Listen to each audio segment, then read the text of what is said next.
Merci beaucoup, Monsieur le Président. C'est un grand... Thank you, Mr. Speaker. It's an honor to rise to speak in the House as a Minister of the Shadow Cabinet and critic for heritage, and to present the official opposition's response to Bill C-11, an act to amend the Broadcasting Act. Commencer. I want to start by highlighting and celebrating our creators, artists, actors, musicians, all those who work in arts and culture and heritage in Canada. There is no doubt that Canada has world-class talent that have been successful here at home and throughout the entire world. Furthermore, we continue to see the ongoing development of young talents contributing to our national culture, and they will do so for years to come. This is especially true for talents who are Québécois or Francophone, exceptional talents that we all want to see flourish. These creators and artists deserve to be treated fairly and to have the tools that they need for their success. They deserve to have an economic environment that leads to them being paid fairly for their work when they tell our stories, whether it be through music, the written word, on the big screen, on television, and more online.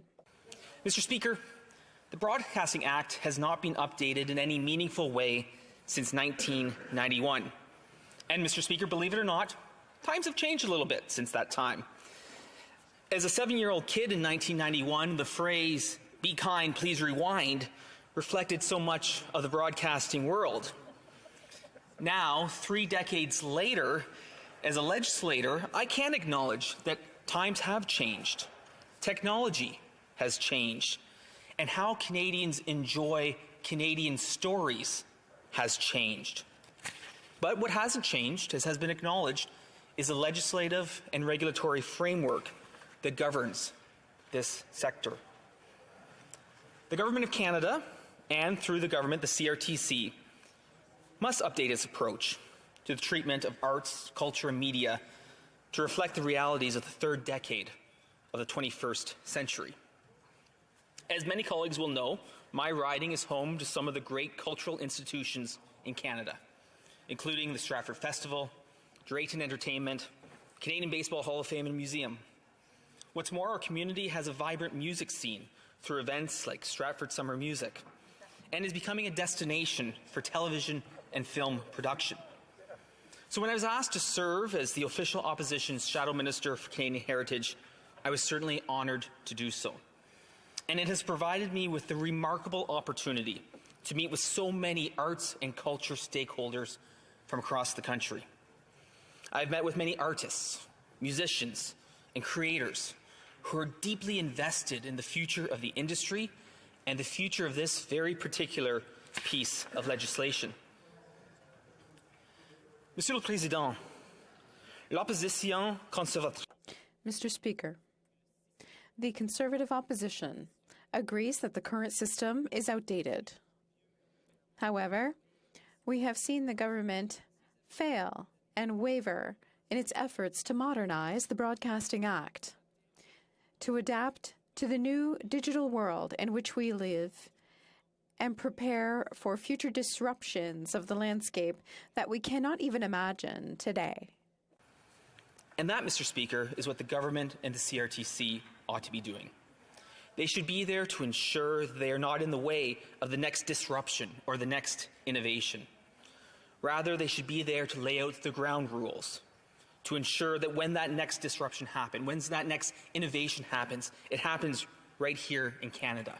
And it allows Canadians and Canadian creators to benefit from and to export our top-notch talent around the globe. In fact, Mr. Speaker, in our 2021 election campaign platform, we committed that a Conservative government would conduct a full review of the CRTC to ensure that it better reflects the needs of Canadians and does not prevent Canadian broadcasters from innovating or adapting to changes in the marketplace.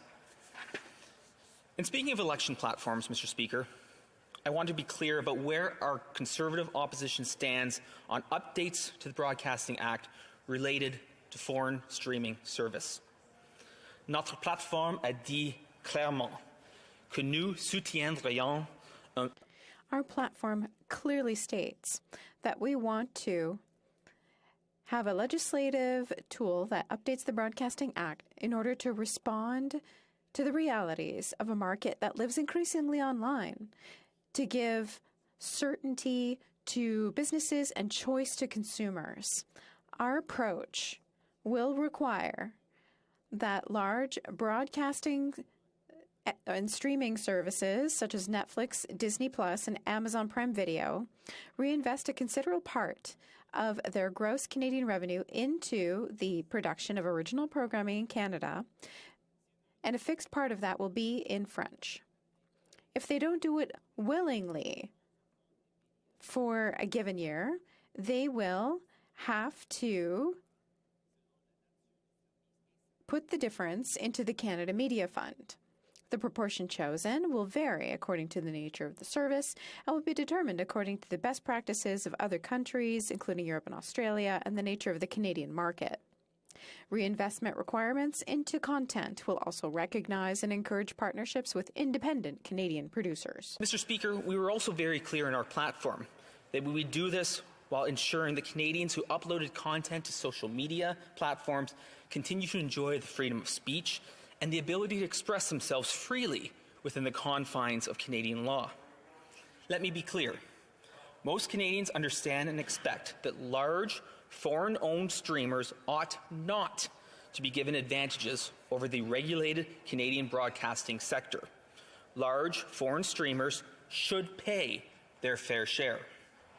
What's more, it is logical to expect that those who benefit from the Canadian regulatory regime should also be expected to contribute to Canadian content. We want to see Canadians telling Canadian stories. Now, much has been said about the origins of the current regulatory regime. In reviewing the interventions of past colleagues on this topic, I was drawn to the comments of the then Minister of Communications, the Honourable Marcel Masse, from November 3rd, 1989, and I quote from page 5549 of Hansard. Minister Masse said this: "Let us retrace the development of our broadcasting system. How did it start? How can we define it? Since its beginning, Canadian broadcasting has had to adjust to Canadian realities. The proximity to the United States, a vast and sparsely populated territory, as well as the existence of two official languages. Every measure taken by public authorities since the turn of the century can be explained by these economic, social, and cultural challenges which lie at the root of the bill before us today." The Minister goes on to state, "What has changed, however, is the technology of communications and the significant evolution of Canadian values." Now, Mr. Speaker, I would suggest that with the important addition of the consideration of Indigenous languages and culture, that commentary provided in this House on that November day in 1989 rings true today as well, with the challenges and opportunities faced in today's broadcasting system here in Canada. And while we're going down memory lane, I want to turn back to something not quite as far back as 1989 and look what happened in the previous Parliament with the former bill, Bill C-10. Mr. Speaker, as all members of this House will remember, and many Canadians watching this debate will remember, the previous Parliament, the iteration of Bill C-10, was one of the most poorly managed and poorly messaged policy proposals that I've seen from this government. The new C-11 picks up where the old Bill C-10 left off. That flawed bill that made headlines and for the wrong reasons. The decisions that were made by that government seemed to fail from drafting to introduction to third reading. And Conservatives were not alone in our concerns with Bill C-10. Many individuals and organizations were concerned about free speech and the implications of government overreach and expressed strong concerns with the former Bill C-10. Professor Michael Geist, a University of Ottawa professor and Canada Research Chair in Internet and E-commerce Law, called the former Bill C-10, and I quote, "an exceptionally heavy-handed regulatory approach where a government-appointed regulator decides what individual user-generated content is prioritized. He further pointed out that, quote, no one, literally no other country, uses broadcast regulation to regulate user-generated content in this way. Mr. Speaker, even the Senate, which is now filled with a plurality of senators who are appointed by the current Liberal Prime Minister and who generally share his agenda and ideology, refused to pass Bill C-10 before the Prime Minister called his unnecessary attempt at a power grab in the summer of 2021 election. Now, one of the main flaws with the former C-10 related to user-generated content, which we'll hear a lot about in my comments and I think in the comments throughout this debate. Under that bill, there was originally an exception, 4.1, which allowed those who generated content to be excluded on social media sites like YouTube and other content sharing sites. However, at committee, government members removed that exclusion, meaning that CRTC could now regulate the content that individual users put up on those social media sites. Further complicating the matter, Mr. Speaker, was the unclear and unaccountable authority that Bill C-10 proposed to give the CRTC. Bill C-10 proposed to give the CRTC broad new powers, but not clear direction on what those regulations would be. With little to no government oversight, it was concerning that an unaccountable government agency would be enforcing and controlling what people see and what people don't see on social media sites. Which brings us to the current bill before this House, Bill C-11. Now, Mr. Speaker, I can appreciate a certain irony that this bill was introduced on February 2nd, Groundhog Day. Because, Mr. Speaker, it certainly feels like we've been here before. When I was first appointed as Shadow Minister for Canadian Heritage, I spoke with and I wrote to the Minister of Canadian Heritage and had wonderful, productive conversations with the Minister. And there were two things in particular that I urged him to do. First was not to reintroduce the flawed former C-10 in the same form. The second request that I thought was important, that should he introduce amendments to the Broadcasting Act, that the government not interfere with the work of the Standing Committee on Canadian Heritage, that we as parliamentarians be given the opportunity to properly study and, if necessary, amend this bill. That is still my hope. Now, I want to talk a little bit about what this bill doesn't do. It does not reduce the current regulatory burden faced by incumbent Canadian broadcasters, nor does it reduce the costs to Canadian broadcasters. Mr. Speaker, the government could take immediate action today to support Canadian broadcasters by adopting conservative policies. As I said in this place and elsewhere, the CRTC Part 2 license fees should be scrapped. These fees amount to a tax on Canadian broadcasters and do nothing but provide additional revenues to regulators and, by extension, the Government of Canada. In fact, Mr. Speaker, in the 2019-2020 fiscal years, these Part 2 license fees amounted to $116,594,742. In the 2018-2019 fiscal year, they were $113 million.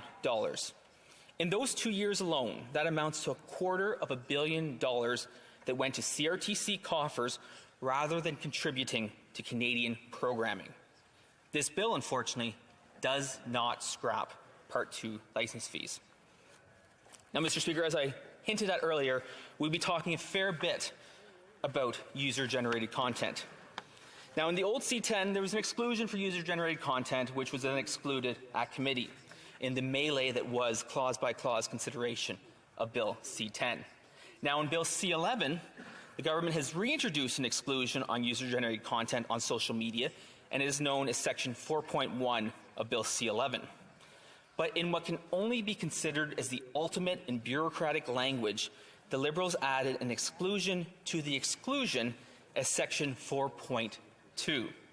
This exclusion to the exclusion is so broad that the government, through the CRTC, could once again regulate wide swaths of content uploaded to social media. And I want to quote from key stakeholders that operate in the field.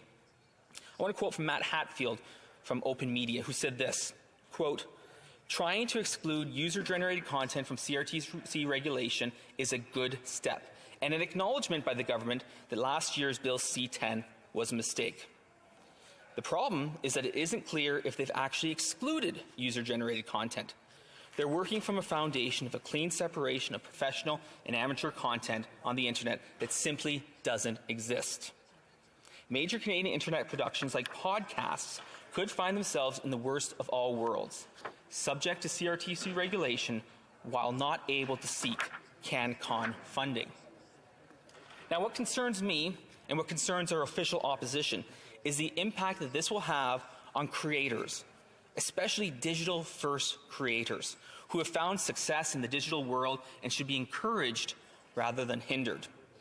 According to a 2019 report from researchers at Ryerson University, I quote, "There are an estimated 160,000 Canadian content creators on YouTube, including 40,000 who have enough of an audience to monetize their channels. These 40,000 creators have in turn sparked the development of nearly 28,000 full-time jobs." End quote. Mr. Speaker, 28,000 full-time jobs through this type of digital-first Canadian creations. And this is just one small aspect, one positive economic part that we can realize through new media. Now, it's not conservative politicians alone who are raising concerns about the impact this will have on digital-first creators. We are raising these concerns on behalf of creators from across Canada. Scott Benzie, the Managing Director of Digital First Canada, shared this about Bill C-11. Quote, "Bill C-11 still has many issues for digital-first creators. The sandbox that is said to be given to the CRTC is too broad and could include every piece of content online.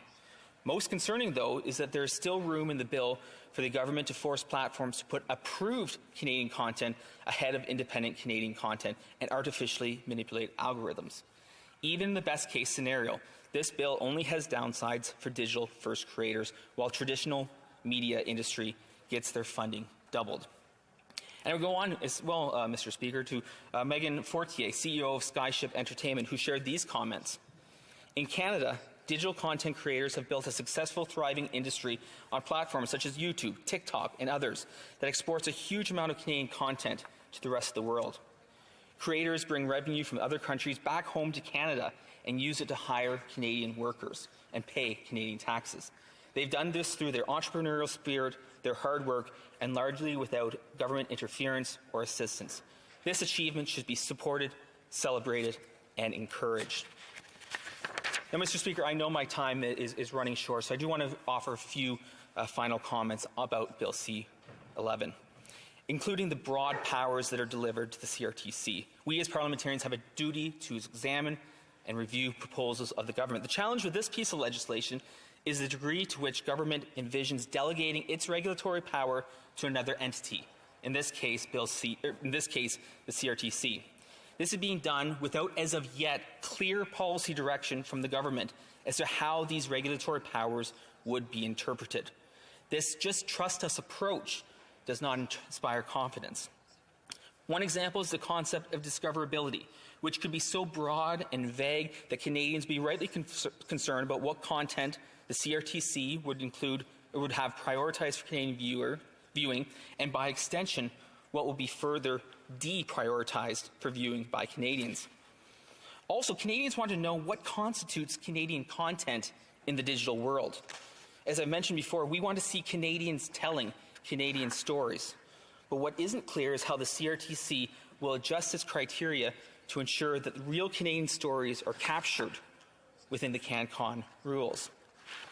Now, Mr. Speaker, we as the official opposition will be clear in our position on this bill.